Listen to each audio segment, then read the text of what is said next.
Hey, what's up, Canada and beyond? Welcome back. It is Tuesday, September 3rd, my friends, family. Welcome back, I guess, to another episode of Clown World Gone Wild, for lack of a better way to frame it today.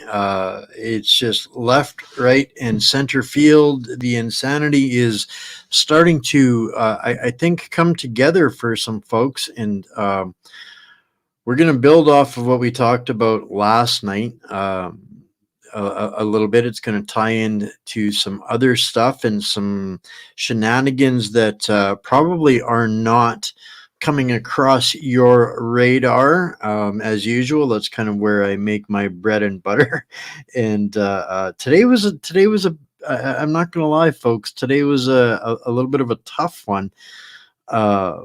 Given the more that this is starting to piece itself together, I think it's becoming even more diabolical what this government it has been up to, the complicity, the treason, all of the mass crimes against humanity and the people of Canada is just you cannot swim through the swamp all day without getting a little bit of it in you from time to time. So today was a bit of a tough one for me to put together, put my face on and come out and talk to everybody again. But you can't fix what you can't see, and so that's kind of I guess the mantra of what keeps me going.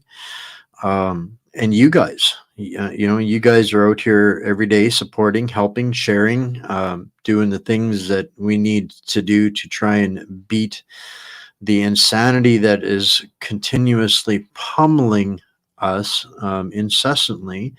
So we'll kind of build up on a little bit of more from last night's show.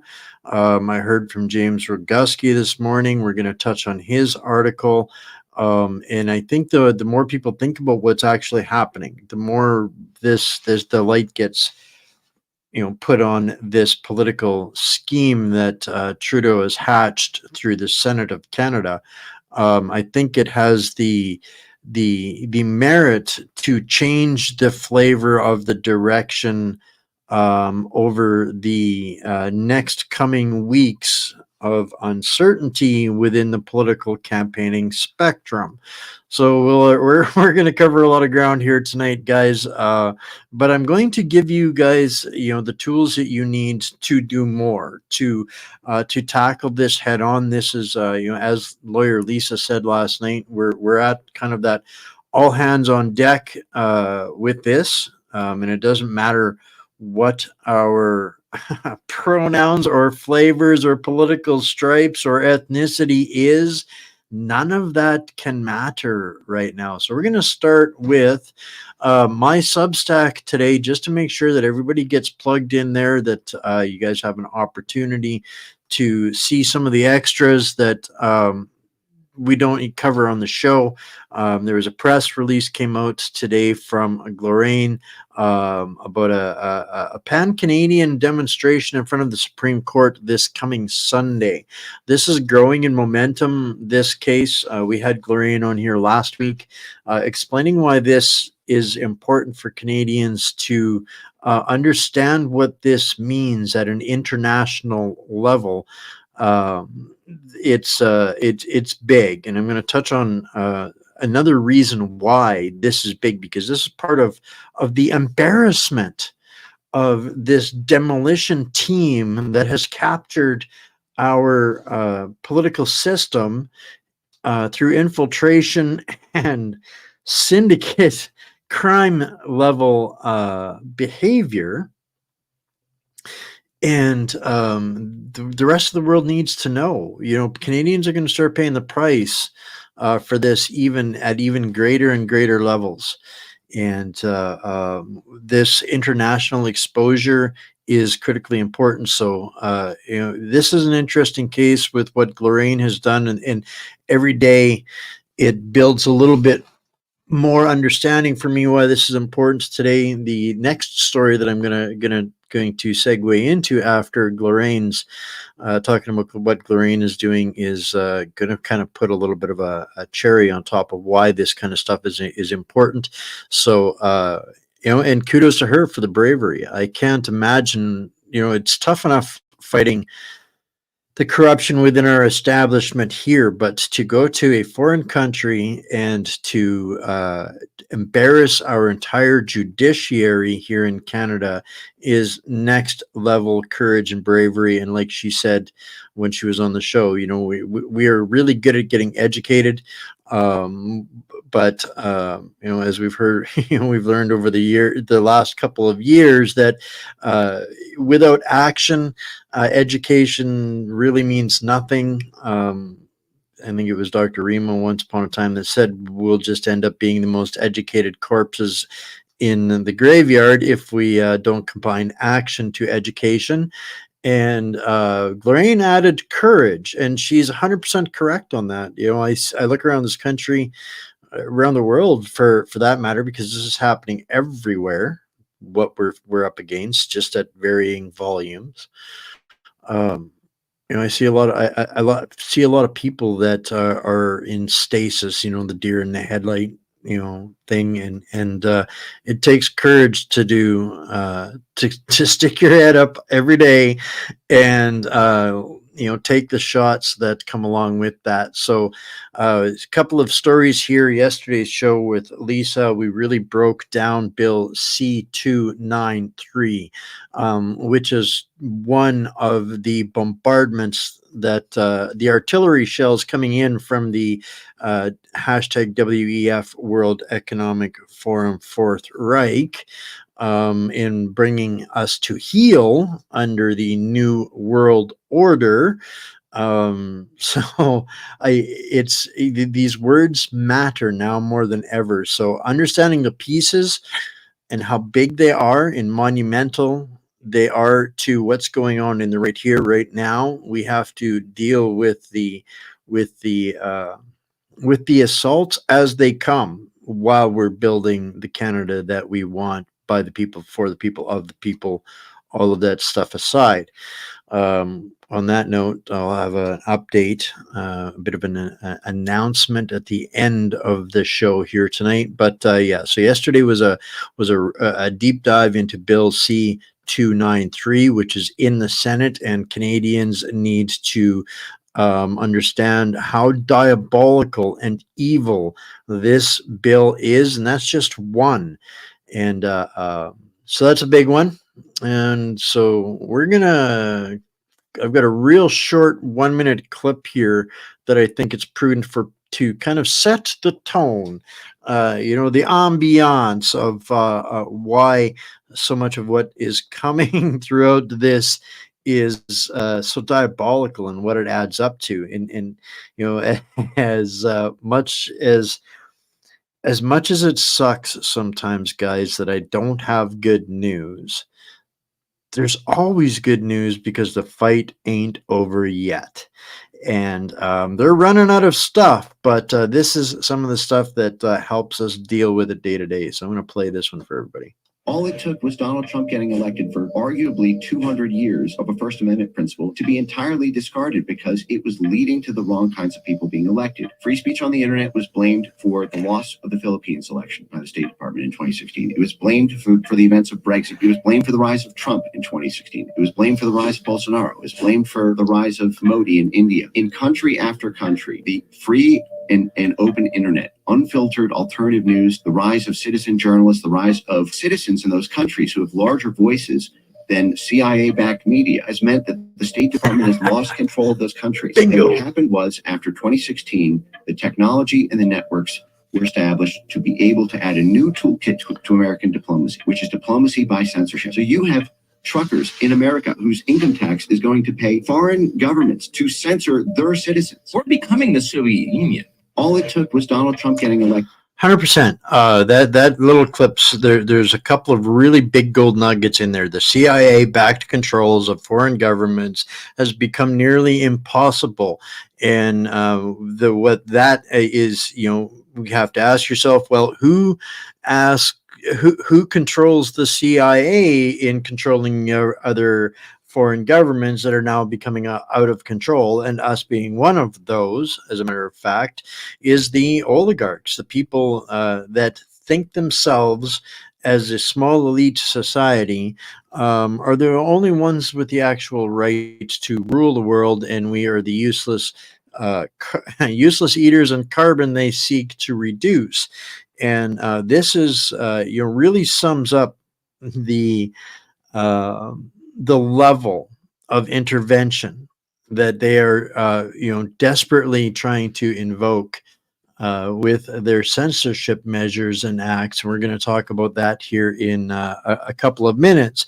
But now too, now that we've got a little bit of the blood going there, guys. Thank you guys. If you haven't shared this yet, please do. This is a community, not an audience. We're all in this together because we're all going to end up in the same hell if we aren't in this together, right? So the next story up tonight, I'm not going to dig into this one. I'm just going to kind of tell you what's going on in the name of time, because I've got a bunch to get through here. But it's not really that Justin Trudeau. The headline is a little bit deceiving, but there's some good stuff towards the end of it. What this boils down to is Trudeau is really truly pissed off a bunch of his handlers. He's literally a demolition squad when it comes to let's see if I can maybe just pull the last, where is it here? This one. I will play you just a couple of minutes of this clip here, because it's important, and then I'll stack a little bit more fuel on that fire. Countries that were not adequately contributing based on NATO's straightforward benchmarks.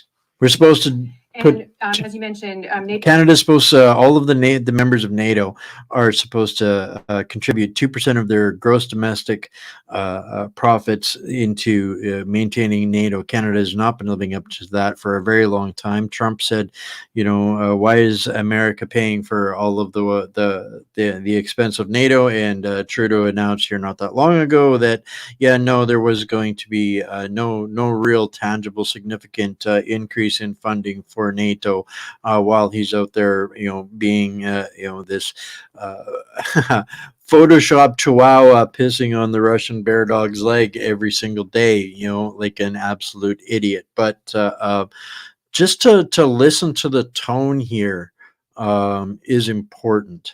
NATO is in town this week. Hudson has the privilege of being one of the think tanks helping to host them. How do you view the role of the alliance today? Some have said it's outdated. What would you say to that? I want to add here, we're going to touch on something at the kind of at the tail end of the show, and that he's actually deflecting from. The essence of the question that's being posed to him is, has NATO outlived its use because it's getting its ass handed to them in this conflict over there? But watch his deflection and his answer, because this assigns a lot of blame. It served its purpose, right? We have it has largely been helpful in deterring war and conflict and maintaining peace.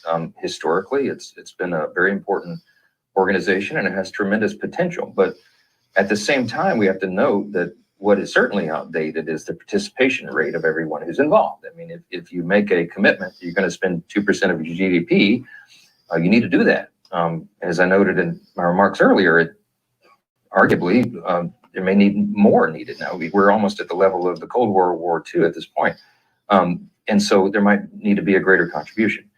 But I think it's a very important thing to maintain. I mean, we support it, we celebrate its accomplishments, but there needs to be a renewed sense of commitment, I would say, on the part of the member nations. And there's others who aspire to be a part of it, but we've got to make sure that there's an entrance fee to this.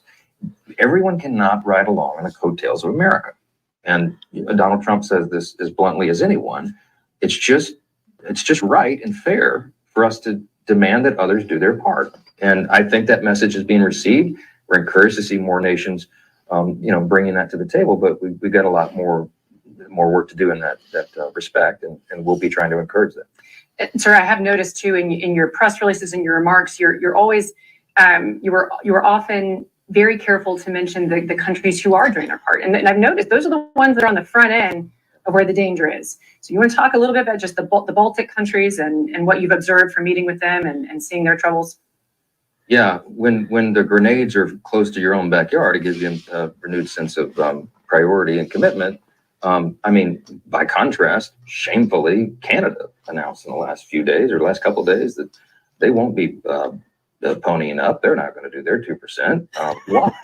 Talk about riding on America's coattails. They have the safety and security of being on our border and not having to worry about that. I think that's shameful. I think if you're going to be a member nation and participant, you need to do your part. Some have a greater sense of urgency about that, clearly, because the threat is at their own back door. But here's the reality: if we don't stop it there, it will come here. There's no. Okay, now that's where I'm gonna stop this one here, and I'm gonna transition into why this is important on this. He just goes into campaigning for more show support there. So the significant part of this is they're calling Trudeau out. They're pissed at Canada, and rightfully so. Not saying that I endorse NATO, I do not. But what this is a sign of diplomatic tension. So Justin Trudeau, the demolisher, is systematically destroying every relationship with the United States. Not exactly the most brilliant move when, as he rightfully said, Canada is riding on the sense of security and safety that America is going to watch our, cover our butts just because they're there. And that kind of hubris and arrogance is incredibly dangerous, not to mention stupid and wacko. So now that is one relationship that this baby Castro, little potato, has demolished. But to get to the other part of that story, where it talks a little bit about Mexico, and this is where the headline is a little deceiving. It's not that Trudeau has been permanently banned from Mexico, but the president of Mexico has suspended diplomatic relations with Canada and Mexico because they want to reform their own constitution and implement elected judges into the judiciary, meaning they want to fix the crime and corruption in Mexico, and Lord Farquaad decided to stick his nose into it and is pissed off Mexico. So that could down the road really dramatically influence people's abilities to travel back and forth to Mexico. So if he continues doing this kind of stuff with diplomatic ties, pause, you get into trouble in Mexico. Yeah, you might be on your own there in those kinds of regards. So this demolishing crew in Ottawa is achieving what they set out to do is the only way that I can describe it. And this is what we're kind of starting this off with. We'll get into a little bit more Canadian problem here, cause and effect. This is all triage when we're addressing this kind of stuff. None of it's about solutions. It's all about the insanity and the crime. Every day this is what we have to look forward to from this government is more crime, more corruption, more embarrassment, more insanity, more control, all of those hashtag WEF Fourth Reich insanities, the manufactured destabilization. And this is kind of what we're going to touch on here next. I'm going to play a good portion of this one here, guys.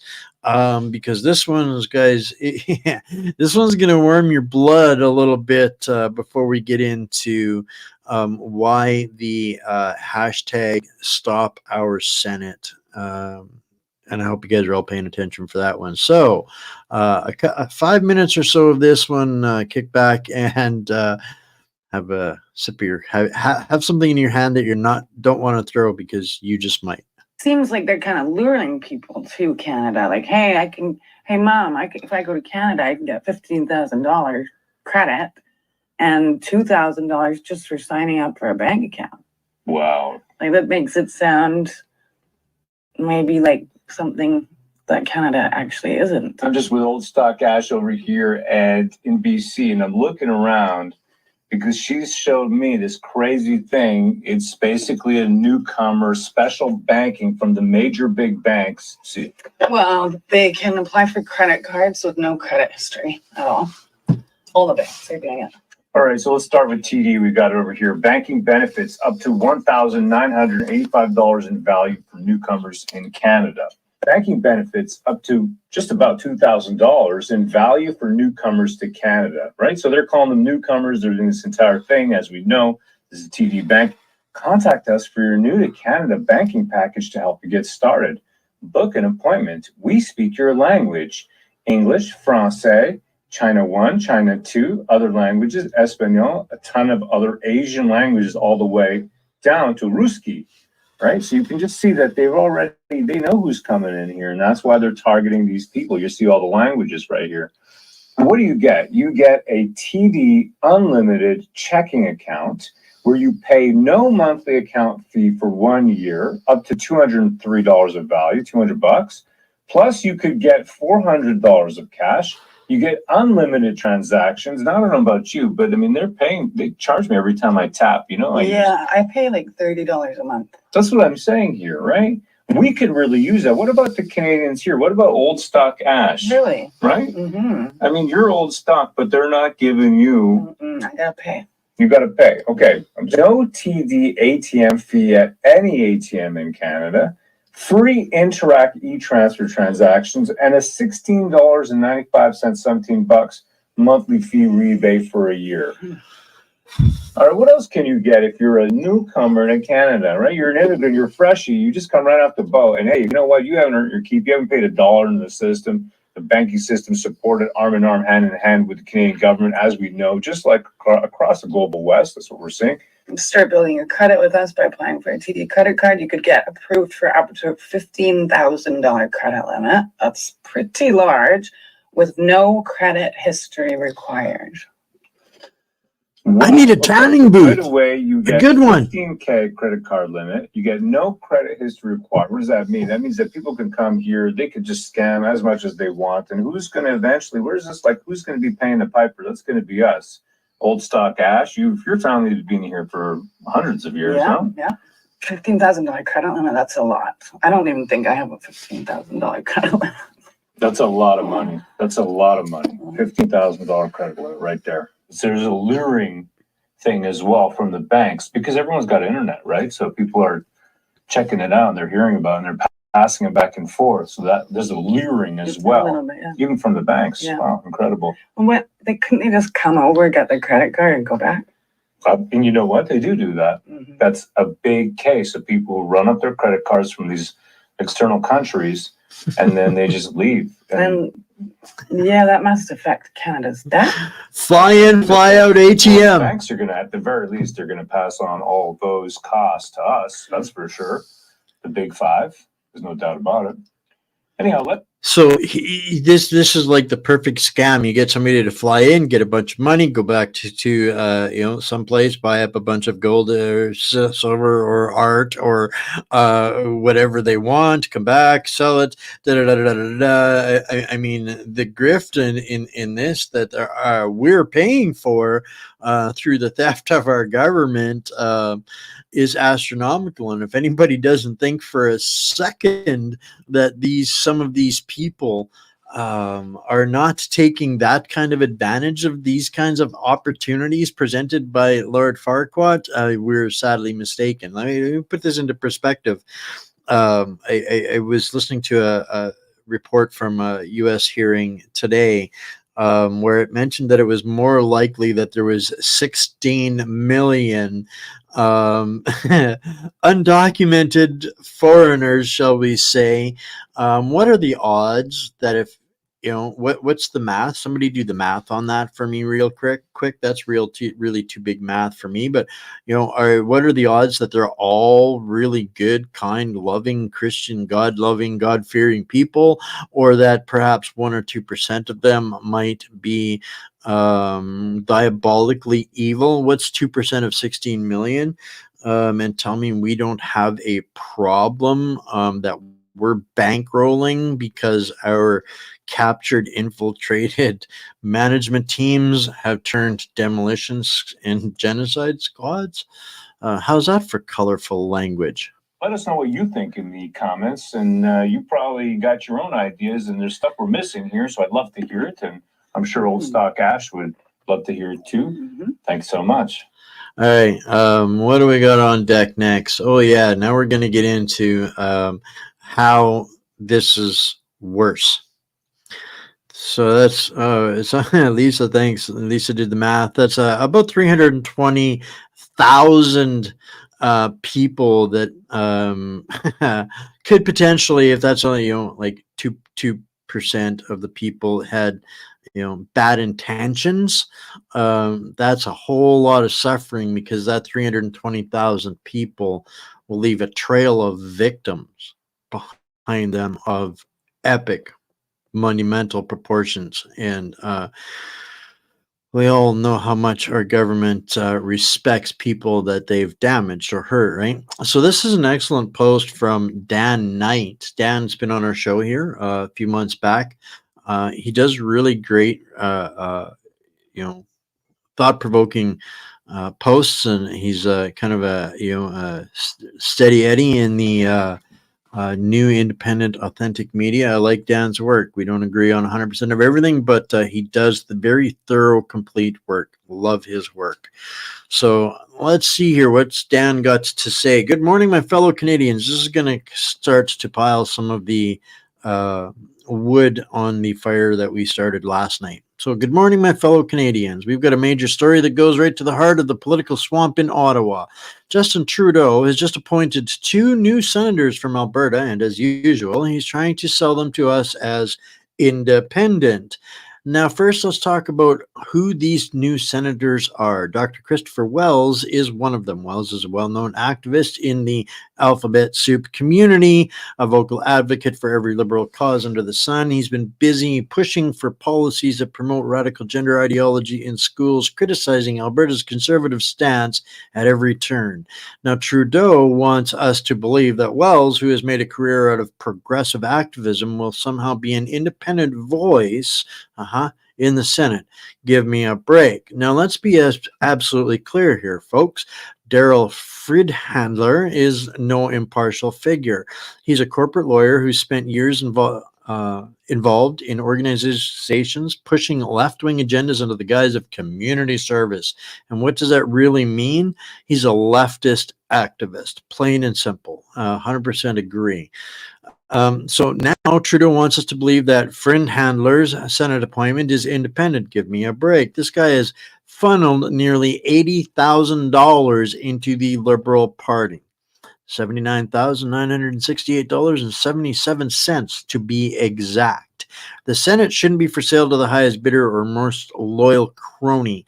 This is a classic Trudeau move, stacking the Senate with his cronies and turning it into a rubber stamp for his radical agenda. It's not just political maneuvering, it's an outright attack on our democratic institutions. Now, this goes even beyond the de facto de jure government that we're talking about. This is straight up crime syndicate, cronyism. Guys, 100% conflict. There is no impartiality. This person is neither of these people or any of them that he is putting into Senate have any allegiance to us, we the people, right? So Premier Smith has been very upset about this, rightfully so. There is this is something that Trudeau's been doing to all of the provinces, but this is a really great article that goes into more of the insanity of it. So let's break it down a little further. I'll start here. The whole process is designed to look like it's fair and transparent, but in reality, it's just another way for Trudeau to exert control. The so-called independent senators are anything but. They might not wear Liberal Party badges, but make no mistake, they're marching to the beat of Trudeau's drum. This isn't about finding the best people to serve Canadians. It's about finding the best people to serve Justin Trudeau and his agenda. And we're going to touch on some of this here following up, that's going to prove that he's 100% correct in this. Now, this just isn't my opinion. Look at the facts. Since 2016, Trudeau has made 86 appointments to the Senate, all under this independent system. And surprise, surprise, the Senate has drifted further and further left, rubber stamping Trudeau policies with little resistance. The whole thing is a farce, and Trudeau's latest picks just prove it. Now, he goes on to talk about Bill C-18. This is something that Trudeau got slammed for today in some other articles, some other beefs that are coming up in the relationship between Canada and the U.S. Bill C-18, this so-called Online News Act, is Trudeau's failed attempt at news censorship. Why has it failed? I'll tell you about that in a second. Bill mandates that tech giants like Google and Meta, formerly Facebook, pay Canadian news publishers for content shared on their platforms. It sounds nice on paper, but what's the result? Meta decided to ban all news content in Canada. That's right. Canadian independent media lost its voice because they no longer are being shared on the platforms when people actually get their news. And that's 100% accurate statements in there. So really great article. And what I was going to add on to that is expect trade issues developing and probably not making it on the mainstream news, but that 3% adds up to billions of dollars. The American government is taking that as an assault against their tech industry. So now Trudeau is once again showing that his brilliant schemes do nothing but piss off everybody within the system. So this senator issue, guys, this actually kept me up last night after we were done looking at Bill C-293 and knowing that these senators are doing what they're doing, what they're going over. This is Bill C-293, and when we covered this last night, guys, this is Green Jesus, Jill Bowes' wet dream of fantasy policy that completely gives them absolute arbitrary ability to decide, oh no, you've got this weird blade of grass in your backyard and it's the only one in the territory, so you're going to have to move out. We're going to seize your property, and if you want to say anything about it, well then right behind that bill is going to be Bill C-63 that is going to lock you up, silence you, take away your access to greater communications. And if you think about saying, well, you can be under house arrest, and if somebody anonymously, like these Antifa guys, report me 300 times because they didn't like something I said, if they decide that they want to anonymously report me because I think I might, they think I might say something, and the government can prosecute me up to, I think, what is it, $50,000 per allegation, and lock me up in my house. And make no mistake, guys, that will apply to all of us. They're just going to come and get me first. So this bill, both of these bills, are in the Senate right now.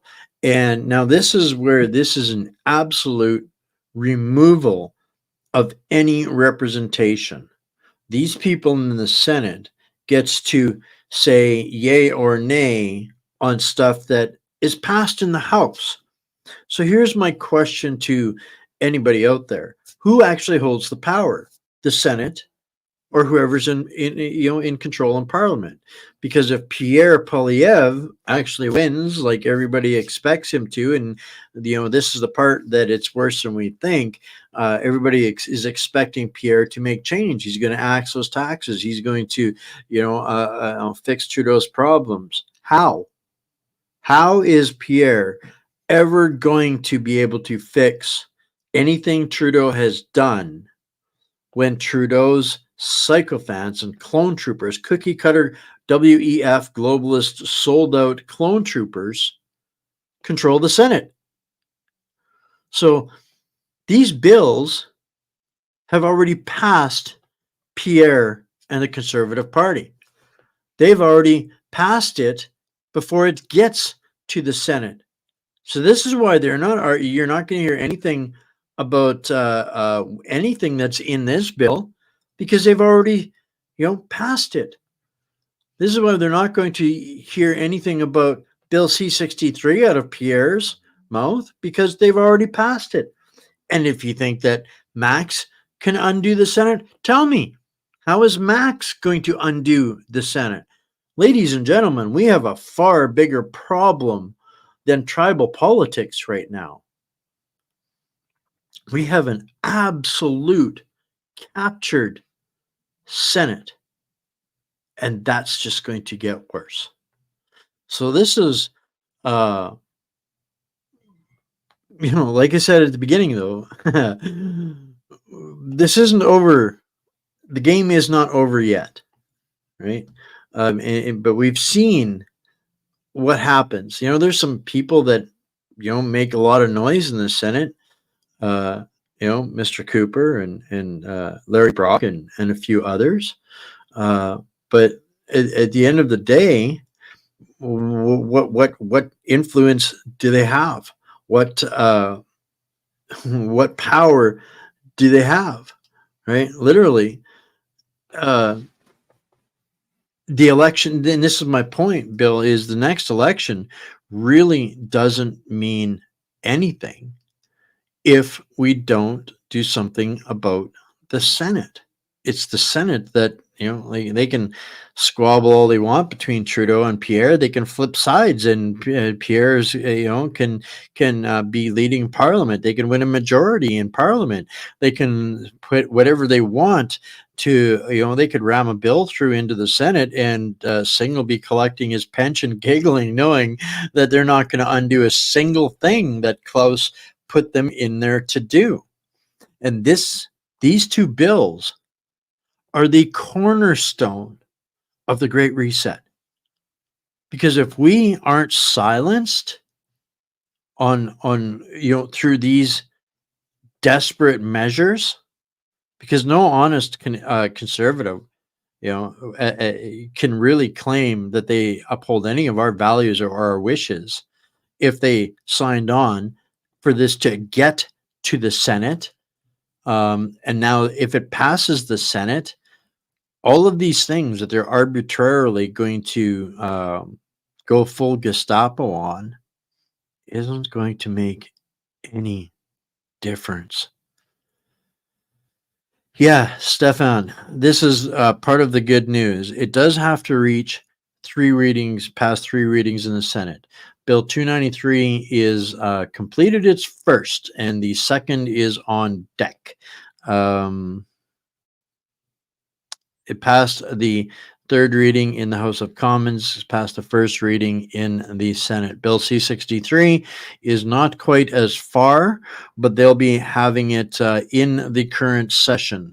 Second reading is in the House of Commons, but at this current point, this is why Jagmeet and Justin are, meat muppets running around, distraction, division, creating other avenues. Cannot let a good crisis go to waste. But this is the power. This is the power that these guys are. Pierre is not going to be able to be undone. So what we're going to have to do is we're going to have to be the ones to lean on the Senate. This is a quick little video that I wanted to play last night. This ties into more of what we're doing here. Sorry, comment here. So I'm not really denigrating meat, but that's the only way that I can describe them without getting myself in jail or in the gulag any quicker than I already will. A quick little minute to kind of bridge the understanding that this isn't just happening in Canada. This is lawyer Lisa. She was on last night, gave us the breakdown on Bill 293, and she has a message about what's going on, because she's seeing the same thing as the rest of us that spend our lives swimming through the swamp. So catch this minute on New Zealand. Hey, you gotta know what your pandemic plans are in your country. Did you hear about New Zealand's pandemic plan? Remember how they do everything the same, like across the board? Well, New Zealand's getting ready to be vaccinated by hogs. That's right. Section 71A of their pandemic plan states that a member of the police can do anything reasonably necessary, including using force, to help a medical officer help or any person authorized to help in the exercise or performance of powers or functions under Section 71. Watch this. Okay. So this is where New Zealand is at. We're not going to be that far behind. Sorry if the audio isn't that great, guys. It's probably tough going through a bunch of devices and depending on what you're watching on, but it will be in the Substack tomorrow, like everything is the next day. So this is part, once they remove our abilities to object and silence those of us that are on here from Carly, I can address this one. It's to break the algorithms. That's why people are putting overlay music on what they're saying for these short videos. Basically what she's saying is that New Zealand is a little bit ahead of us, and police have the authority to force you, or are going to have the authority, self-anointed authority, to jab you if you're not up to date on your jabs in New Zealand. So that's on deck in the land down under. So next up, guys, so this is kind of what started this week off on Sunday with having a little discussion with James. He submitted, humbly, he sent this article over to me that he was working on Sunday. Him and I were chatting. This is where he kind of gave me the heads up on why this was important, why talking to Lisa was going to be important, and boy, did he absolutely nail it. So he goes into more on this bill. This, if you don't know James Roguski, you've been living under a rock. This will also be in the Substack tomorrow as well, but he is the preeminent watchdog, pit bull tracking hound of the scam of the global. Mostly he focuses on the WHO stuff, right? And so this implementation, this is what he's seeing in this Pandemic Prevention and Preparedness Act, which they've wrapped up in pretty words like Bill C-293, so that none of us can read legalese worth of crap, to be fair. So we have to, depend on others to bring us to attention. And this is where I'm so grateful for Lisa and helping us digest that last night. And James goes into more of the crime spree that this bill is going to allow them to cover up. He digs into some of the stuff and what, we didn't get into it last night. He breaks it down on September. The Senate comes together and they are going to be talking about this bill. This is one of the cornerstones that Trudeau needs to get implemented. This is the reason why he's staying in. It's not for Jagmeet's pension. It's to get these bills passed through. Uncle Klaus is depending on him to implement the foundation for the first post-nation state, right? So what James took and pulled out of here was, I think, incredibly interesting and should again raise the temperature of the blood, knowing what was removed, so that the conservative pseudo conservatives, the defenders of democracy, what made it okay for them to sign these documents. And what was removed was a bunch of stuff about the crimes of the beer bug bioweapons program. It's like that's just going down the memory hole, completely eradicated from the process of what should be in this pandemics and preparedness treaty. They've scrapped all of that and replaced it with all of the climate 15-minute city stuff to declare that the climate emergency. And there's a video here from David Redmond. I was going to play the whole thing, but we'll run quite long if we do that. I'm going to play a few minutes of this, though, because it's incredibly damning and incredibly incriminating. And then after we get through that, so in James's article, he goes on to break this all down, what they removed, what they took out. It's just insane. They made it so broad spectrum, but down at the end, he provides, this is what I wanted to give everybody, the heads up to get your hands on a take action plan. We started here with the hashtag Stop Our Senate. I'll post that for everybody. And this is where we get to turn into a media mob. And by that, I don't mean angry mob, but loud. The court of public opinion has to get plugged in and take action on this diabolical, evil policy that is wrapped up in gobbledygook. And nobody is going to do this for us, guys. And they're only going to be listening right now.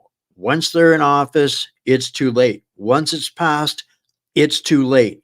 They're only going to be dialed in and listening to us if we get millions of Canadians to get on board and stop our Senate from passing this. This is going to help you all get plugged into different ways to do that. And we need to do that. Physical mail, I cannot, strongly enough encourage physical mail. First of all, it's free. It doesn't cost you anything other than the paper to do it. And here's the reason why. If they get mass emails, it's real easy for a secretary to dismiss that. It never makes it to get noticed.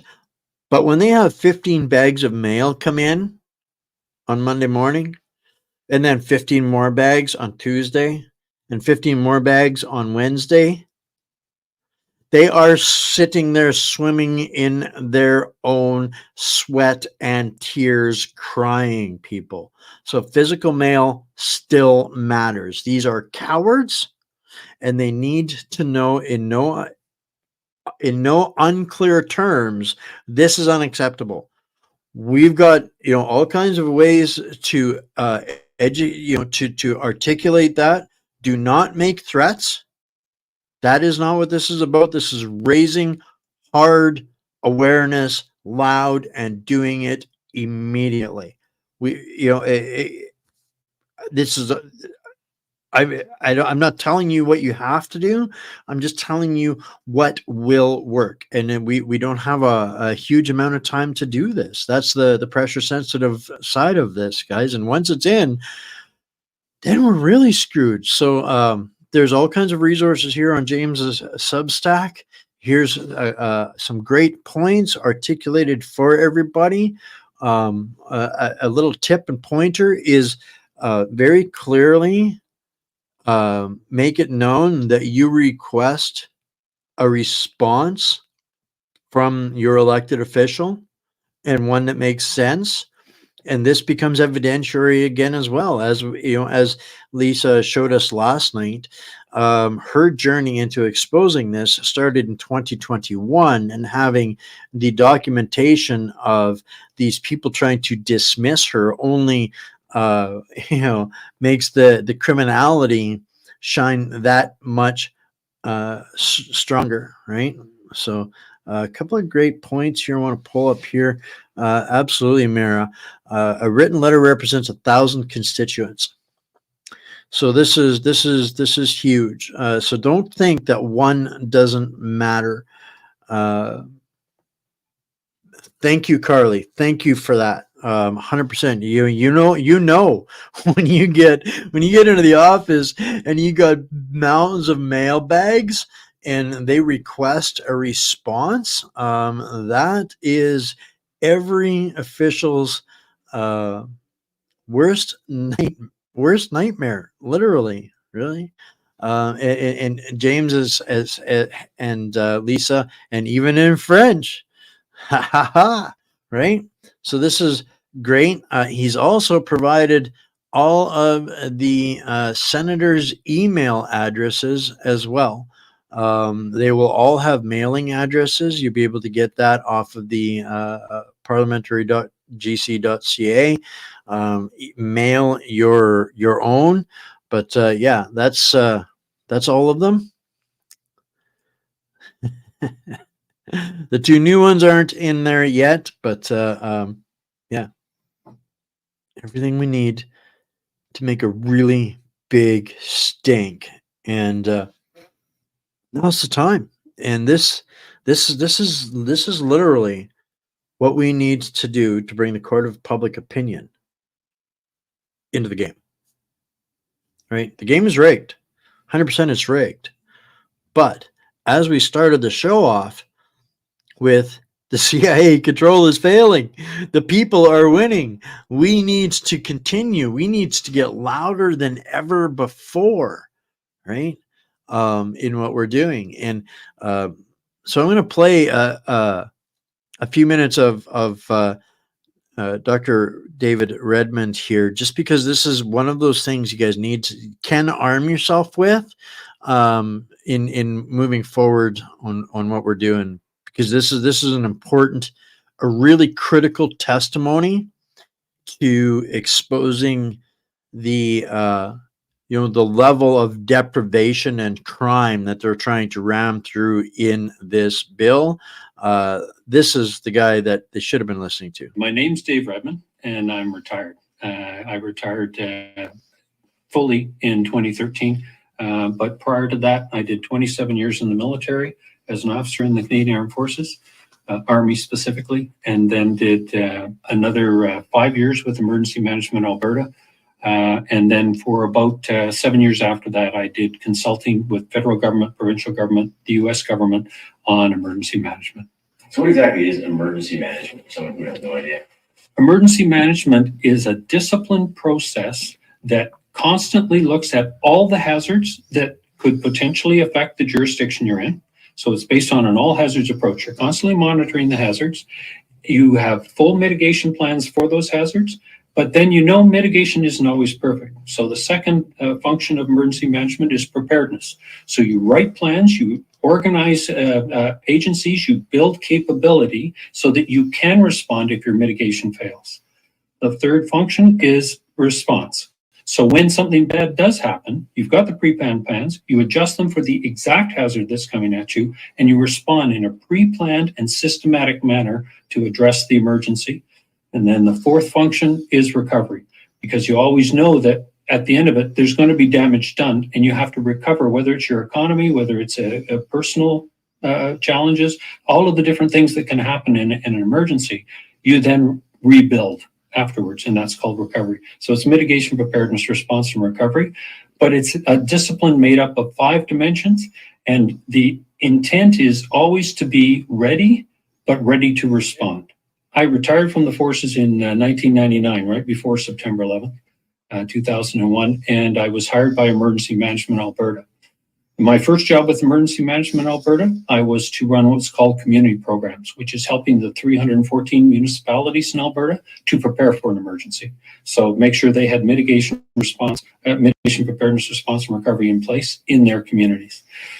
On September the 11th, we all know what happened that horrible, tragic day. And on September 12th, Premier Klein formed what was called the Task Force on Security, made up of the 10 deputy ministers of the government of Alberta, but what I called the 26 brightest minds in our province. They were brought together by the Premier. And he asked one question: what changed today? And my role completely changed. I stopped being the director of community programs. I was brought in originally as a plan writing expert, but within days, I was assigned the task of writing the Alberta Crisis Management Counterterrorism Plan. And first to write it, which was done by November, and then to implement it over all of Alberta, the private sector, which is a huge part of that plan, and the public sector. And we did that over the next 2 years. I want to just pause here for a second because a couple of comments here, Stefan. You'll understand this, that Colonel Redmond is 100% on point.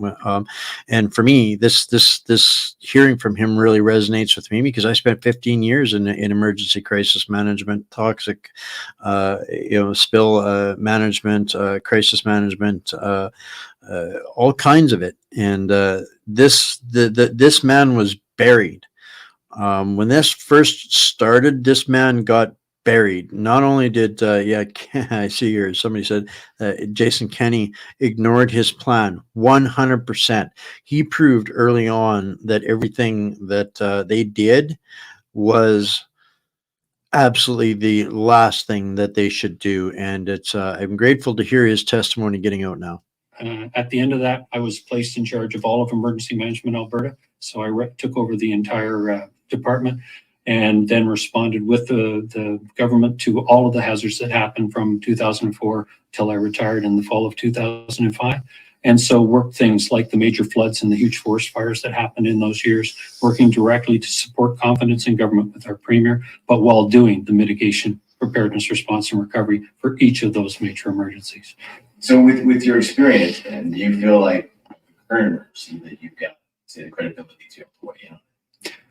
I would hope that people with my type of experience, both the military, but in particular the working with the provincial order of government in emergency management, would have been the type of resources and assets that the government would have looked to if they had needed them. So in March, when I saw our province pivot to a lockdown, a non-pharmaceutical interventions philosophy, which time and time again has been proven to be ineffective and not the Mark here, why wasn't he screaming about this? He was screaming about this when he was let go. But like most of the rest of us, he paid the price for that. But he's stuck to his testimony. The way to do it, so much so that there are complete lessons learned and complete planning documents that say, don't do this. I was dumbfounded. I couldn't believe it. And so for about 15 days, 16 days, I watched the news and I was horrified, absolutely horrified. I then picked up my pen because I couldn't help myself anymore because I want to be retired. I do not want to work. But I wrote to the Premier and explained to him exactly what I was seeing and what should be done as opposed to what was being done. And I wrote him a comprehensive letter and explained how the mechanisms work, that the emergency management organization should have been placed in charge. Health should have been looking for surge capacity and helping to build the quarantine plan for our seniors. And that clearly wasn't happening. What I couldn't believe was that we closed our schools, which is a non-pharmaceutical intervention strongly deterred against in all of the previous plans. That we were locking down our business, strongly discouraged in all previous plans. That we were telling people to isolate in their homes. Every one of those types of activities, all of the non-pharmaceuticals, we were sending home healthy people. People, if someone would walk into an organization and someone in their family had tested positive and it became known, we would send all the healthy people in that organization home. Self-isolation of people who've been exposed but not actually sick, totally against all non-pharmaceutical intervention. We did everything that we were told from previous hard lessons learned not to do, we did them. So the damage to the education of our children, the damage to our small business, the damage to people's mental health, the damage to societal health all started. But we could have stopped it. We could have stopped it in April if we turned the corner and said, no, we're going to follow a confidence-based approach instead of a fear-based approach. They knew. They did it anyway. And they buried people like Colonel Redmond. Because what happened right at the start, in my opinion, is the medical officers of health in all 13 provinces and territories in Canada were placed in charge. And they pivoted to a mission statement that is, we will protect our medical healthcare system. When the mission The one care system. should have been, we will cause minimum damage to our province through COVID-19. Two completely different mission statements. But when you place the medical officer in health in charge, that's what they know. Protect the medical system. Protecting the medical system has destroyed the mental health, the societal health, the education of our children, the effects on other serious diseases like diabetes, cancer, and heart disease. Those three people have been abandoned, so much so you're now seeing ads on TV all across Alberta from the Heart Association and from the Cancer Association begging people to go to the emergency if they have symptoms, because instead of going to the emergency, they're dying at home because they're terrified of catching COVID. So we've created long-term illness, societal impacts, mental health, the education of our children, and let's talk about doubling the national debt of our country. If we don't think that doubling the national debt of Canada isn't going to have 2 decades worth of impact, then we're living in a dream. At least. Because when you double your national debt, there's simply less money to transfer provinces for healthcare, for example, for the next 2 decades. We have approached this in a manner using non-pharmaceutical interventions that was completely dismissed and strongly urged against by every organization in our international, our national, and our provincial plans. Said, don't do this. But by placing the medical officers of health, they went to what they knew. They've now, it's called mission creep. They've now gone even away from protecting the healthcare system. It's very clear from what you see on the news every night in all of our provinces in Canada, they now believe that the aim is to make sure no one catches COVID. Yeah. Big difference. It's impossible. When you look back, what did you talk about plans that were, what were those plans? That's the mission creep of Bill C-293. They want to protect us all from ever catching anything that, might, happen if somebody looks at us sideways or associates with us in public. How dare you, you toxic human. Plans? Did they have access to those plans? Why do you think they went that way? Nationally, there is a pandemic response plan for the federal government. And in every province in Canada, there is a response plan. I'll give you the example of Alberta. It's dated 2014. You update your emergency plans once every 10 years. So it was due for review and rewriting.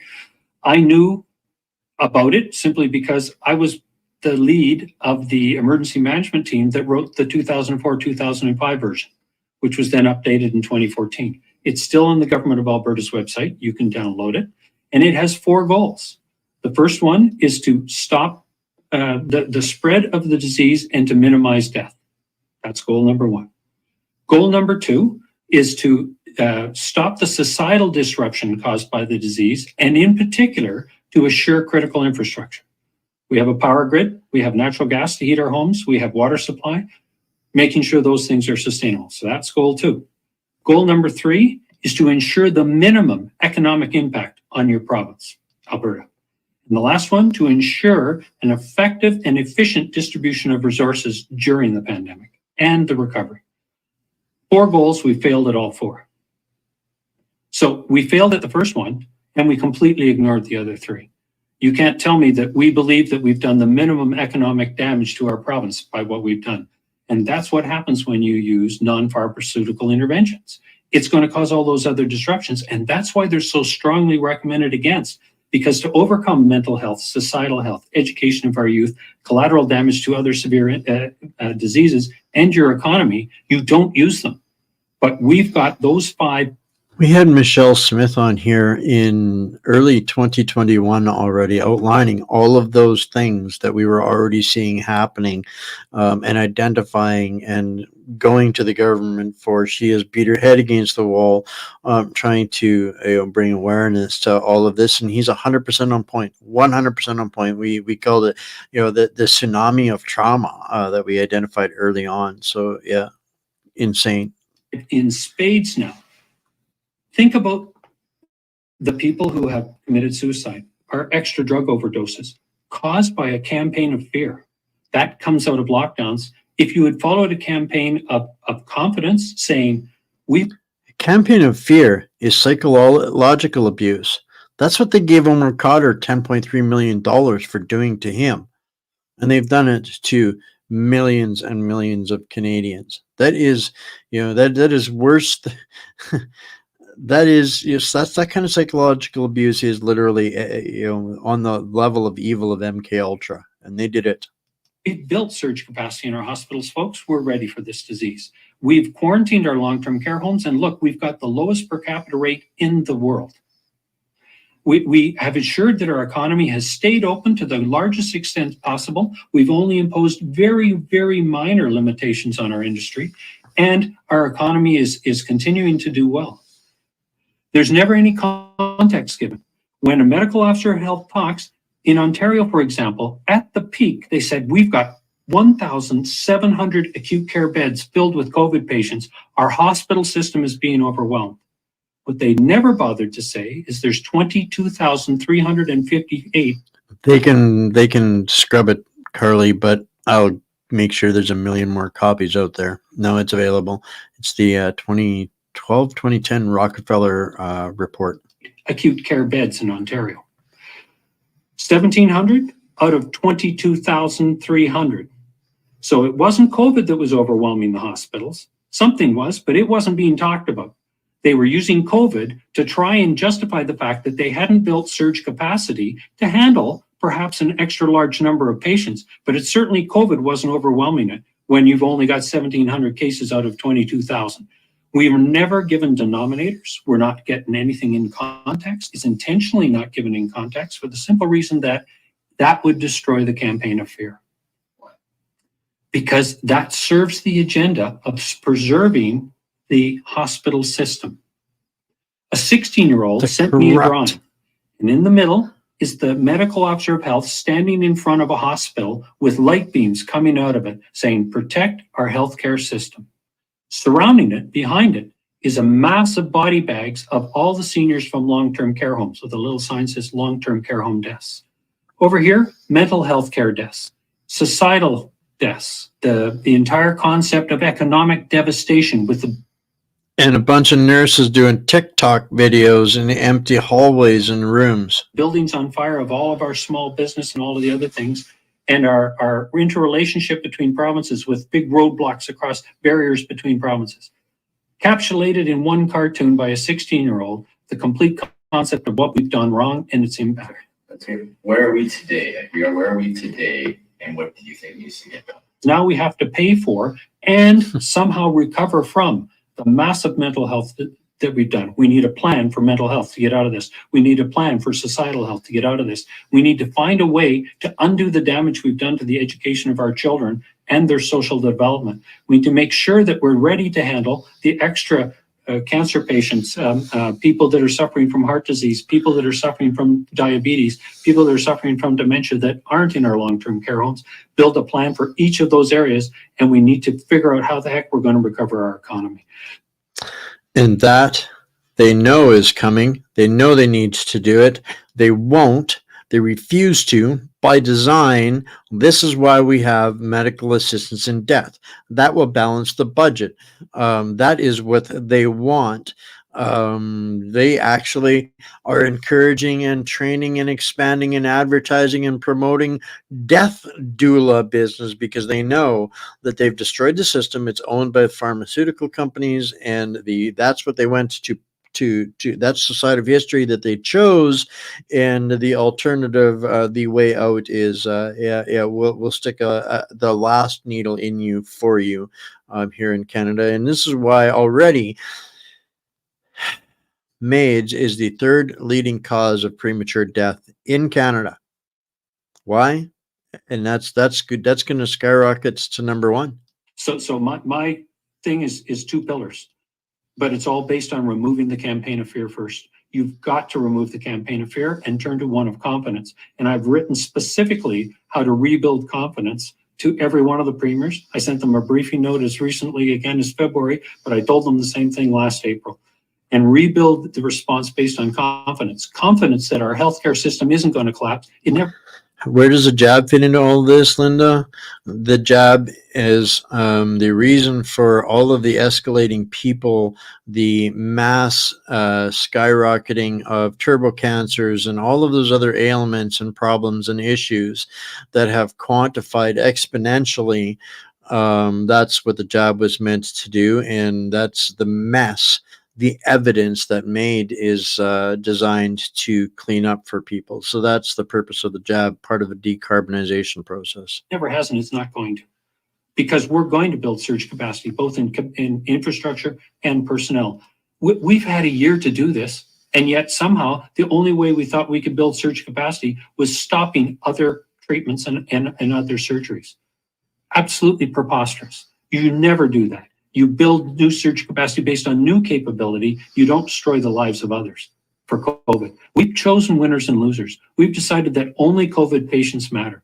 No one else does. That's why we've got the mental health problems, the societal problems, the economic problems, the education of our children problems, and the increase in deaths in the other diseases. Somehow we completely threw away all the lessons learned that were learned the hard way, and now we have to relearn them again the hard way. One of the things that we should have done in March, we have a pre-written plan, right? Reason we do that is so you can immediately and quickly, you take that plan, you adjust it for the actual disease, because the pandemic plan was written for any old pandemic.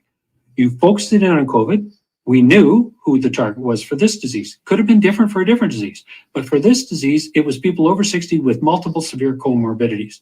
So we take the plan and we tailor it, and in the plan, we put in the isolation of long-term care homes, we put in the plan for dealing with people not in long-term care homes, all the rest of that. And you actually publish it through the media to every member of your jurisdiction. Let's use Alberta. The Premier of Alberta writes a written plan that not later than the 15th of March, we saw this coming in February, we take the pandemic plan, we bring the emergency management team together, we bring all the 10 major departments that are going to be involved. One of them is health, but there's a whole bunch of others. You write a plan. You issue it through the press to the public. Then the public knows exactly what the plan is by phase. What are the triggers to move between phases? They know exactly why they should have confidence in government and what the government's going to do for each type of thing that could happen. And there's a page in there that says, and this is how you give us feedback. You got a better idea? Tell us. Instead, everything's been a surprise. There's been no published written plan. Nobody has a clue what the government of Alberta is going to do from one day to the next. And it's pretty clear they don't either, because the medical officer of health is making it up day by day as things happen. I take you back to the meat packing plant, the abattoirs that had the outbreak. It came as a complete shock. Let me describe the livestock industry. It's no brainer. Whole bunch of cow-calf operations. Gee, we just talked about that last night, didn't we? That's kind of all wrapped up under that, broad brush, cover everything Bill C-293 as well. I wanted to just chime on this comment from Nana Sue. King Chucky is he's not at the top of all of this, believe it or not. He's the face at the top of all of this, but he is too controlled by money.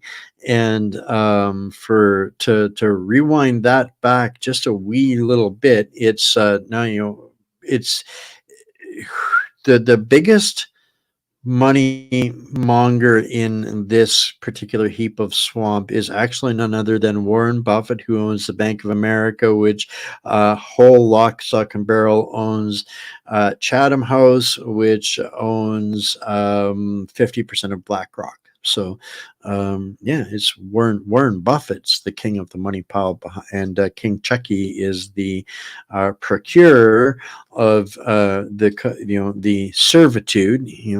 People serve the king, and the king is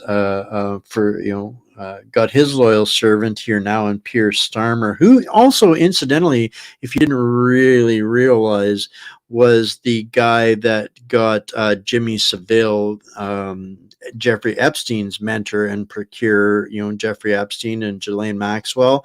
Yeah, the guy that trained them to be so good at the child deviance was a guy named Jimmy Savile, and Pierce Starmer got him off the hook so that the royal family, could maintain their composure and continue being, the rightful monarchs steering us, through our implied consent into the graveyard of carbon reduction.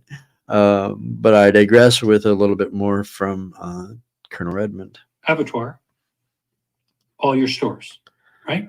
It's a venturi. And in every system we've got, whether it's agriculture, energy, there's venturis. We know what those are. We have lists. They're classified. We don't tell the public, but we have lists of what the critical infrastructure in every province in Canada is. As soon as we saw COVID coming, the worry is too many people get sick from COVID and we can't keep that venturi running. Not, there's one person sick, we send everybody home. That's ridiculous. And all the non-pharmaceutical interventions said you never send healthy people home, but that's what we did. So when one of our livestock venturis had the big problem last spring, what did the medical officer of health do? I never saw this coming. It came as a complete surprise. It shouldn't have. We knew they were a venturi. Are you kidding me?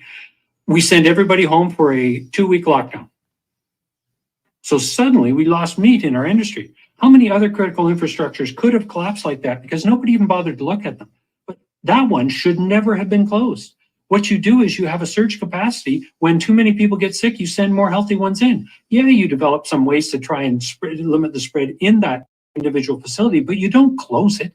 You never close your critical infrastructure. You sustain it, right? You build surge capacity. If that facility is considered too dirty, you move that production to a different facility, a temporary one, because you build a temporary one in case you lose any one of your critical infrastructures, right? That will get you through a very short period of time until you can clean that one and get back to work, 3 days, right?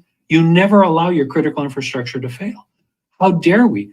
We know in the electrical power grid, we know in the natural gas supply system, we know in the food supply system that there are venturis. And yet every time it came as a surprise. If you had actually done manufactured surprise, all 10 sectors that make up the economy in a room in February, this is coming. If it comes, because everybody was saying it might never come to Canada, but if it comes, we need to have a plan. Let's write the plan. And if it gets to Canada, we're going to issue the plan immediately. Then every Albertan knows their role. They have confidence in government and they can see exactly how they're going to get out of this pandemic all together. Not picking winners and losers. Because I'm telling you, the people that are at home dying of the heart attack don't think they're in on this all together. They're too terrified to go to the hospital and they feel alone and isolated. I believe politics has taken over, and I don't know if I should say this on camera or not, but when I'm doing presentations with doctors, with EMOs, with the public, I say these 3 words. First, there's incompetence. The incompetence of our premiers. When every premier is sworn into office, the first thing they're done is they're given a massive briefing book. And you go through a whole series of briefings with your premier. One of them that every premier in our province got was from their EMO on how to handle emergency. They didn't go back to their briefing book, and they didn't have their chief of staff call the EMO into the office and say, it's an emergency, you're the emergency management officer, give me some advice. They didn't do that. Or if they did, they ignored it. So incompetence. So first of all, they didn't go back to the briefings they'd been given. So no, he didn't stop anything because he was already retired. He was already out of everything, and he tried to help. And all he did was get buried and assaulted. So he had retired before the COVID broke out, and he did his best in his capacity at that time to step up. And now I think he realized, I mean, you don't get to being a colonel by being foolish. He realized it was not the right, he's limited. He was limited. So, I'm not letting him off the hook, but I think it's important to know his role in this. And he has continued to provide testimony since. So, Yeah. And secondly, then they chose to put the medical officer of health in charge. You never do that.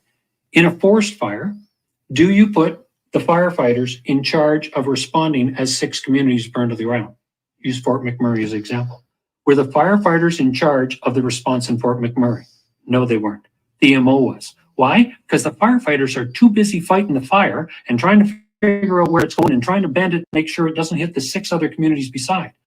The EMO takes care of making sure there's still food in the town that's about to be burned to the ground, warning the town when it's time to get ready to pack up, working with the emergency management officer who is trained and living in that town by the act in Alberta. We have one. He's there, telling him this is what you should be doing with your community. Make sure your mayor is involved, and then sending the trigger to say, get out of town. And then when the town burns to the ground, starts the immediate recovery to build the town back, to move the people back, to keep them advised when they can go home.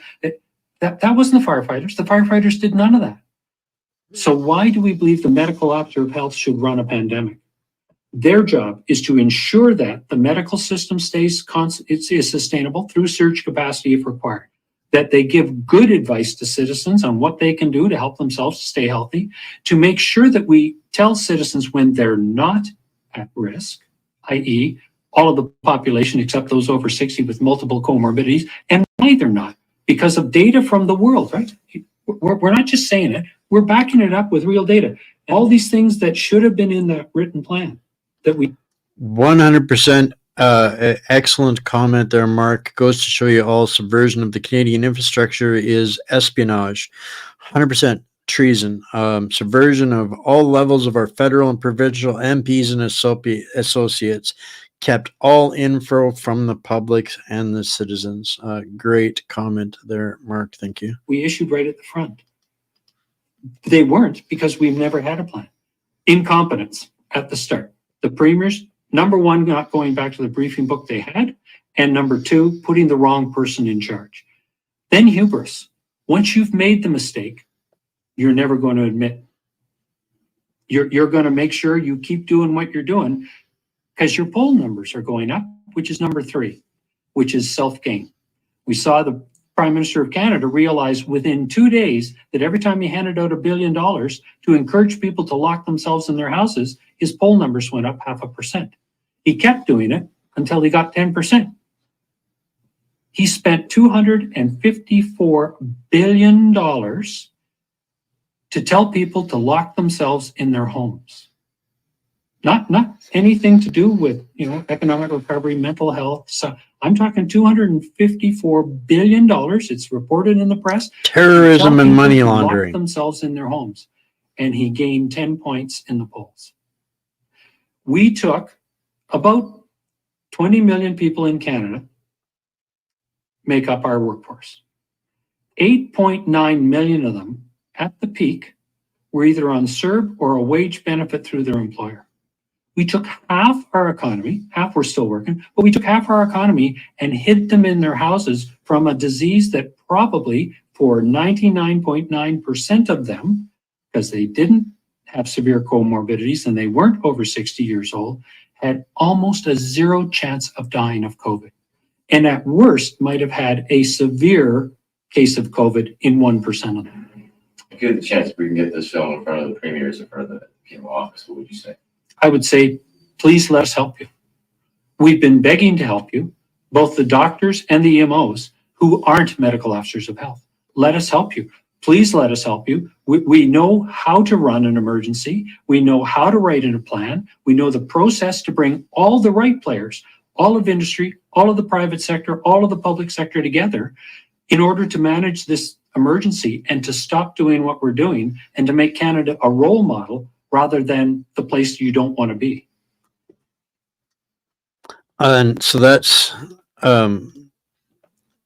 I listened to that this afternoon again and refreshed myself, but it was actually his letter that he wrote at the beginning of COVID when he first came out and spoke. That was what kicked my butt into gear in tackling the scam. I was already all over like a wet shirt or like a wet noodle on the masking insanity. After being a breathing air specialist for 15 years, that was just a crime to me on every level. So I was already fully engaged in that, but it was his testimony and letter, because nothing added up to me after my years of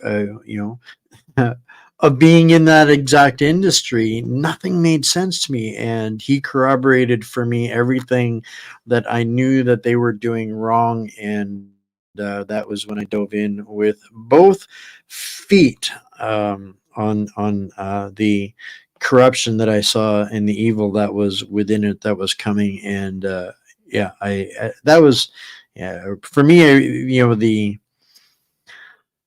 I'd been expecting basically that. I'd read the Lockstep report. I'd read Events 201. I'd been tracking it for a long time, but that was the point for me that's triggered me. So this is a shorter one, and we're running a little bit long, so be it. But this is a really, I think, should kind of cap basically the night off for us, and some good questions from Neil Oliver. Beaten down our people in this country. Just how much more will people, not all people maybe, but too many people, perhaps most people, have inflicted upon them before saying enough? Is it a symptom of the madness of crowds? How much application of state power will people witness? Speak out against state policy and we'll put you in jail, while simultaneously setting free those who have committed actual real-world violence against peaceful citizens, seems to be the message now.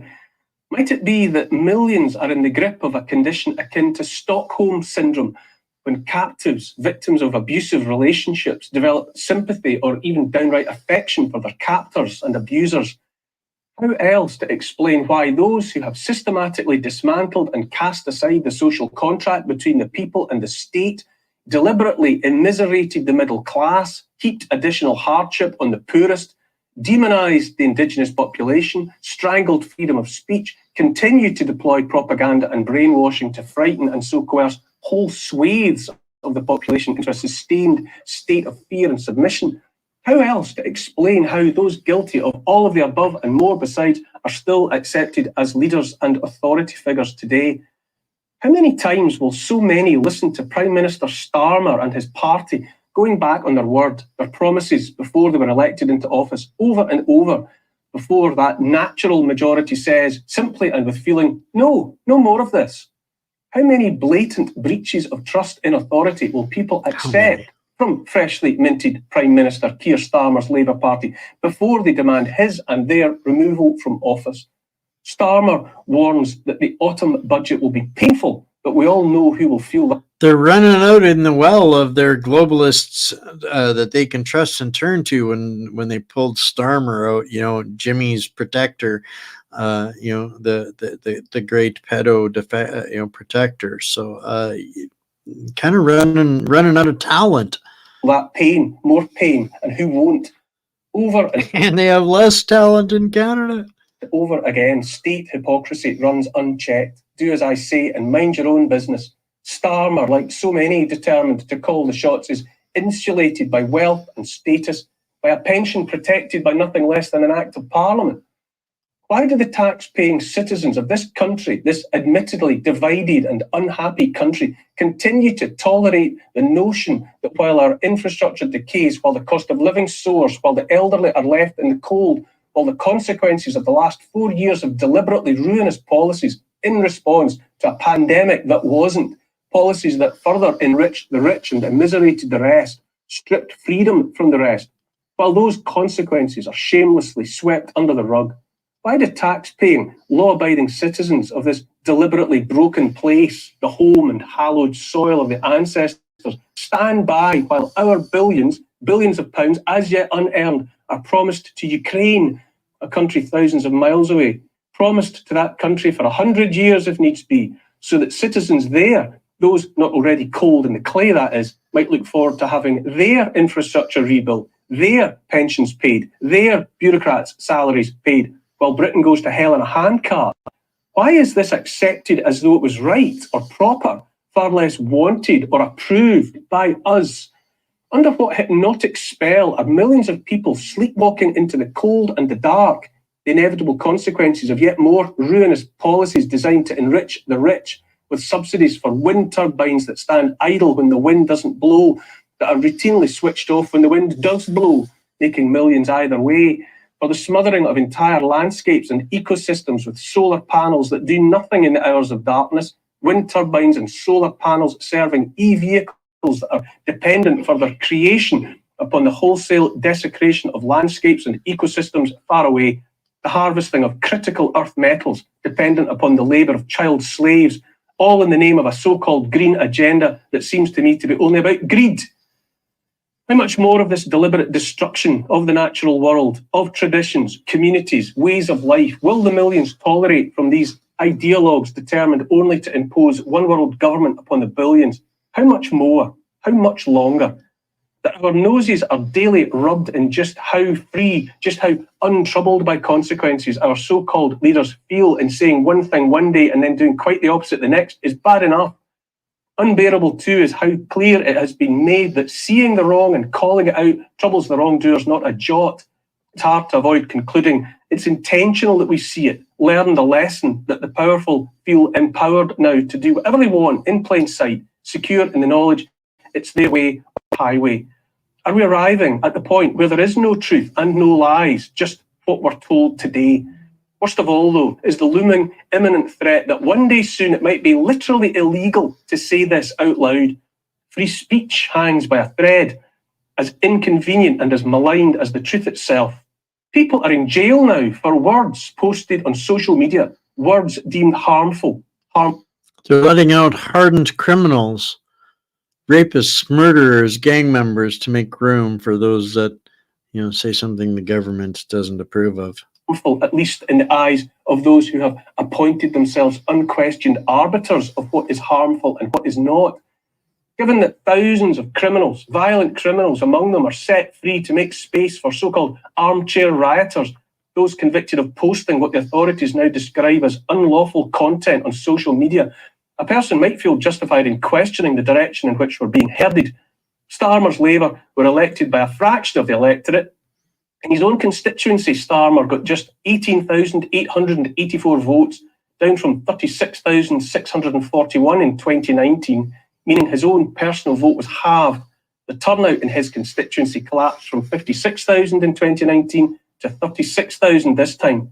Corbyn got more personal votes than Starmer. Only a third of the popular vote was for Labour, the so-called Loveless landslide.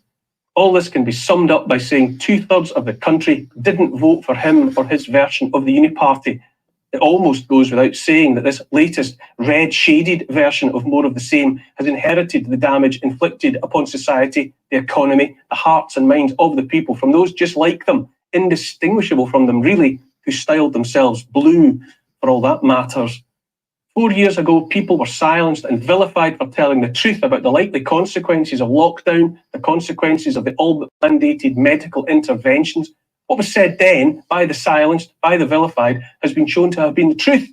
But the telling of the truth, the knowing of that truth, matters not.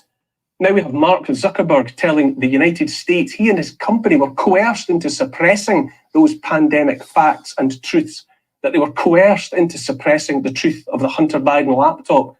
The truth of all that has long been known, that 50-odd figures from the intelligence community put their names to the lie that the Hunter Biden laptop was Russian propaganda. But now we have it from the horse's mouth.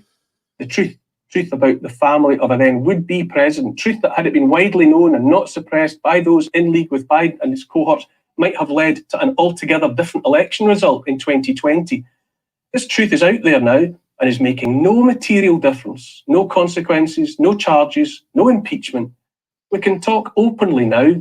I can say that, in my opinion, the war in Ukraine was not the response to an unprovoked attack by Putin's Russia, but it was the consequence of 20 years and more of NATO mission creep advancing 1,000 miles across Europe right up to Russia's doorstep, despite signed treaties promising it would do no such thing.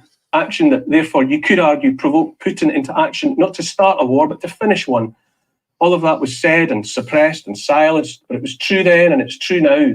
And yet those responsible, with the blood of hundreds of thousands of Ukrainians and Russians on their hands, face no consequences whatever, while populations here, there and elsewhere continue to pay the price in pounds, euros, dollars and rubles, and also in yet more innocent blood. 4 years into this debacle, and the silencing and threatening and vilification are worse than ever. In Paris, the founder and CEO of the messaging app Telegram is detained in France, apparently awaiting charges, including, not to put too fine a point on it, refusal to let the intelligence community penetrate the encryption his customers depend upon for privacy. Other big tech platforms and the names associated with them are under attack as well, all over the world. Platforms hosting voices that told the truth all along. Turns out it's not misinformation and disinformation, the powerful fear, and would move heaven and earth to silence. It's what they call malinformation, which is more usefully described as the truth, the inconvenient truth. Here's the thing, if the millions are silent, and sadly they are, that's surely because it was the plan all along. Millions more are frightened, threatened, made aware of their own terrible vulnerability in the shadow of the powerful. For so many, it's reduced to just surviving, making ends meet. It was hard enough to speak up when the consequences were ridicule and vilification. It was hard enough when the consequences were the loss of family relationships, loss of friendships. Now the consequences of speaking up include loss of freedom itself, jail time for stating an opinion. It's harder than ever to keep heads up, but more important than ever. It's harder than ever to keep the faith, but more important than ever. We're told that he who remains silent is deemed to have granted his consent. I, for one, do not consent. Not to any of this. And I will not be silent. So many things that he nailed there. And, you know, this comment here from Jane, I wanted to pull up US, UK, Germany, Canada, New Zealand, Australia, everywhere where democracy used to live has been under assault with the same agenda. But, you know, where I started the show off with this talk about the CIA and the global censorship was 100% on, you know, on the matter with what the problem is right now. France has got a problem. Germany has got a problem. They rigged the election for Starmer because they have a problem. The problem is that the people are getting educated. The truth got out there. They can no longer control it. So now it's malinformation, and they're justifying if they don't like it from the government, now you are the danger. So it's beyond the truth. At this point, the truth, they cannot contain it, so now they must punish the truth, and that is what Bill C-63 is about. You know, in England, it'll be Neil that they'll come for, and others like him. In Canada, it will be me and others like me that they'll be coming for, right? And that's the point of this. And you know, we're not talking about solutions here tonight. We covered those some of those last Wednesday, and that show has blown up and created a lot of controversy, and rightfully so. So now, to finish off with a kind of a couple of little segues out of all of this, I'm only going to play the first 10 seconds of this from Sebastian, but the rest of the video is great. I encourage everyone to go and listen to it. I'll break down a couple of the points for you guys, though, in just a minute. A smart man learns from somebody else's mistakes. The stupid man doesn't even learn from his own. Hello. And that's the quote that I wanted out of there. Now, what he goes on to talk about actually is, the Ukraine army is getting their ass handed to them. The most significant strikes happened. It's been escalating. Russia's been making Ukraine pay for their assault on the Kursk region, and they took out a training center. Communications training center, basically a West Point of Ukraine, and a couple of other places. So really it's really going very poorly for the NATO-backed Trudeau and Biden-backed Banderite captured government of Ukraine. It's going very, very, very badly over there for them. Zelensky is incredibly desperate. They know that they have gone too far against Russia, and Russia is making them pay for it. That's not going to stop anytime soon. And something else that Sebastian goes into here in this in a little bit greater detail, and this is him not making stuff up. He goes in and he brings the receipts from Reuters, where it's apparently Russia is altering their nuclear response plan. What will they do if things escalate to a nuclear conflict? And here's what they're adjusting to in a nutshell. They're not changing their policy between Russia and the US, but what they are saying is if they face an existential threat from in Europe, other parts of Europe, be it Germany or one of these other Chihuahua states that NATO controls, if they step beyond Russia's red line to create an existential threat, Russia will have doctrine in order to respond with short-range tactical nuclear powers. So at that point, it's not an attack or a defense against America. That's basically saying if you guys keep this up between Germany and France and the UK, one of you guys is going to pay very dearly. And we'll see then if America really wants to get into a world terminating event. So in the meantime, Europe would be a nuclear wasteland, and America would be going, do we really want to do this? We're not getting they're not going to turn America into a nuclear wasteland. They might be thinking, but so it might be okay if Europe gets turned into a nuclear wasteland. So yeah, the bets are getting bolder, and Putin is telling them in no uncertain terms that it's not a good thing for them to continue down this trajectory.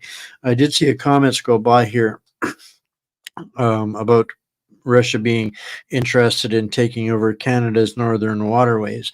What they're more interested in is doing trade through those northern waterways. What Canadians probably haven't gotten a recent update on is the billions and billions and billions that China and Russia have been investing for more than a decade into opening up a northern passageway that cuts off about 30% of the trade of the sea trade time for between Europe and Russia and China. So this, the Great Suez Canal becomes far less relevant, and so they're opening up the Arctic waterways for more activity, and they've been reinforcing and reestablishing their northern defense perimeter.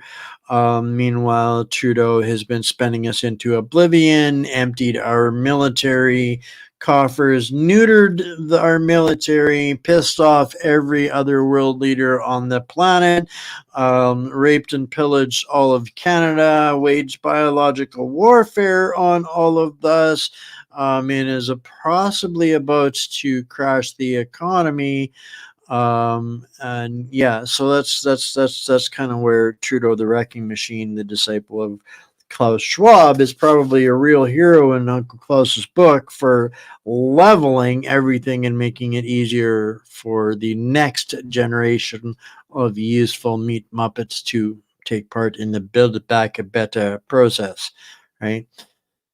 So I'm not going to play this one, but I thought that this was an incredibly interesting story. If you guys aren't familiar with the Fat Plumber, go check this out. He has a really entertaining delivery, and brings up a story that most people probably didn't realize, is that Starbucks is actually the biggest unregulated bank on the planet.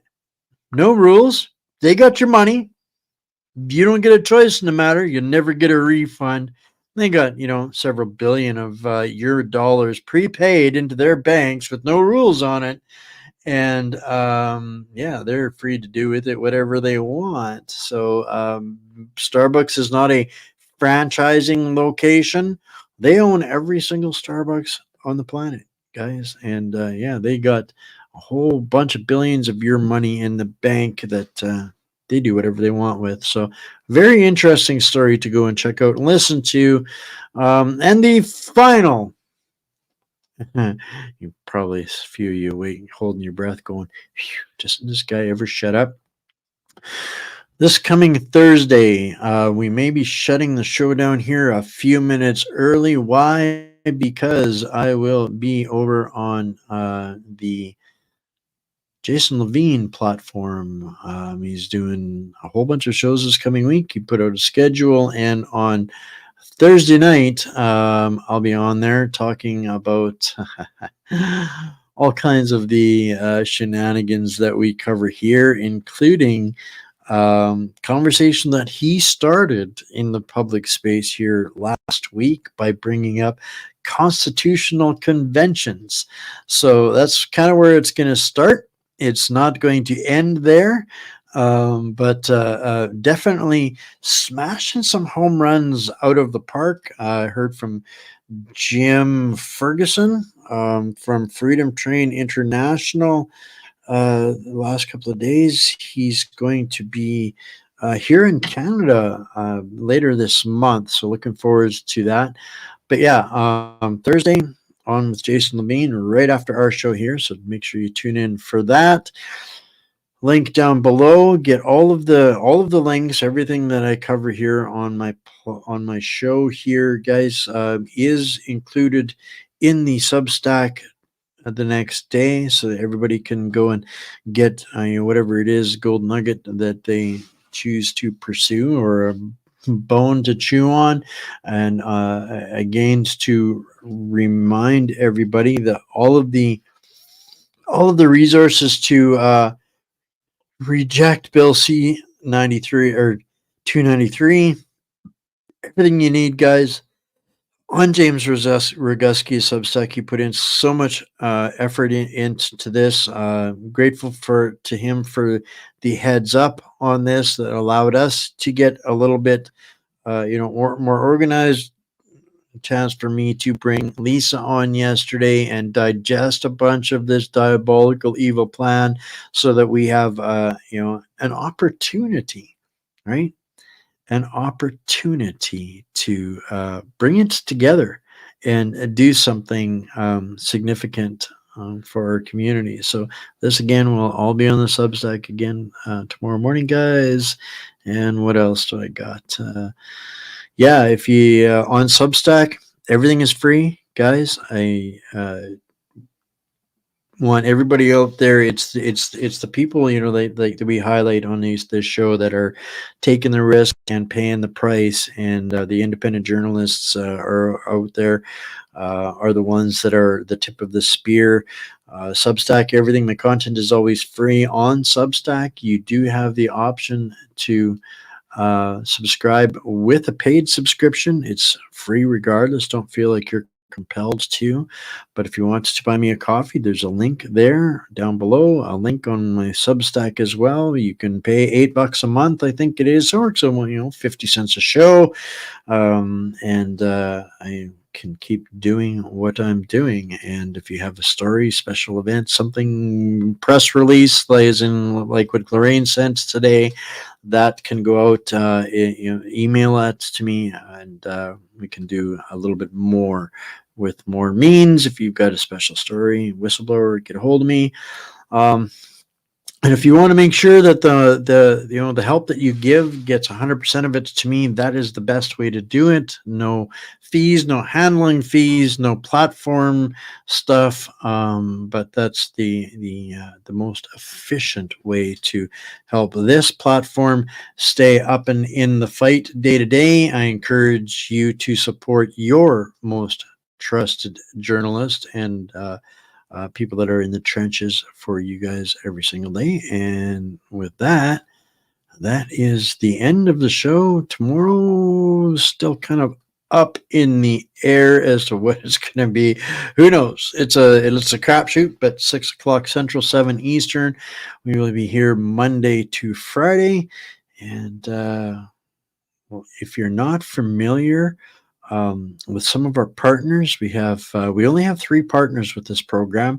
We have New World Precious Metals, which is doing a phenomenal job of helping people get out of their bank scams and into hard, tangible assets that they can move around the planet safely and without getting in trouble. And then we have Grow Towers with Juice Plus for people that wants to eat and control their food supply, and our Patriot Switch partners for everything else that we can't eat and still needs to maintain a civil, normal, tolerable, not so smelly, clean society. So with that, I love you all. Stay mighty, my friends, my family, my fellow warriors, patriots, and prisoners. Until tomorrow, I love you. Bye for now.